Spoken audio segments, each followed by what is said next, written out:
32 নম্বর যে ঘটনা, উসামা ইবনে যায়েদ রাদিয়াল্লাহু তাআলা আনহু, আল্লাহ তাআলা রাসূলের ফারুক পুত্র যায়েদ ইবনে হারেসের পুত্র ছিল। সাদা কালো ঘোড়ার পিঠে সওয়ার হয়ে তিনি অবস্থান করতেছেন। মনে হচ্ছিল যেন ভাগ দাঁড়িয়ে আছে। বুঝলেন কথা? এবং আল্লাহ তাআলা এবং রাসূলের ভালোবাসা বহির প্রকাশ তার চেহারার মধ্য থেকে প্রকাশ পাইতেছিল। এমন সময় সেখানে হযরত আবু বকর রাদিয়াল্লাহু তাআলা এলেন। তিনি প্রথমে অন্যান্য সৈন্যবাহিনীর সঙ্গে কৌশল বিনিময় করেন। তারপর উসামার কাছে এলেন। ঘোড়ার পদঙ্কের প্রচুর ধুলা ছিল। ঘোড়া যখন ঘোরাইতেছে, তখন আবু বকর সিদ্দিক রাদিয়াল্লাহু তাআলা পা ধুলোয় ভরে গেল।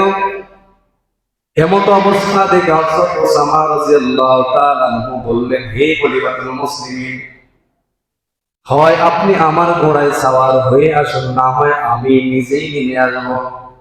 বুঝলেন কথা? কারণ আপনার গায়ের মধ্যে ধুলাবালু লেগে যাইতেছে। তখন আবু বকর বললেন, তুমিও নিচে নামবে না, আমিও সাওয়ার হব না। কারণ হলো আল্লাহর রাস্তায় কিছু সময়ের জন্য আমার পায়ে ধুলাগুলা লাগুক, এতে ক্ষতি বা কি হবে? সুবহানাল্লাহ বলবেন না? চিন্তা করেন, তারা এই ঘটনা থেকে চিন্তা করেন, তারা আল্লাহর রাস্তায় ধুলাবালু লাগুক, ক্ষতি কি? বুঝলেন কথা? এটা তো আল্লাহর জন্য লাগে।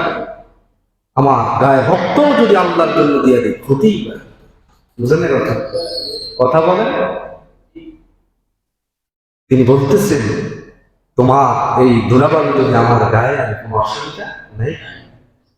কারণ আল্লাহু আকবার, এটা তো আল্লাহর জন্যই নাকি। আমাদের জীবন থেকে কিছু কিছু সময় আল্লাহর জন্য দেওয়ার প্রয়োজন আছে না নাই? কথা জোরে বলতে হবে, ঠিক কিনা? আল্লাহ রাস্তায় গেলে ধুলাবালু লাগবে, জামা নষ্ট হয়ে যাবে, রক্ত যাবে, ঠিক কিনা? মাঝে মধ্যে জীবন দিয়ে দিত। আমাদের জীবনটা, আচ্ছা আমরা যে এসেছি দুনিয়াতে কার ইচ্ছায়?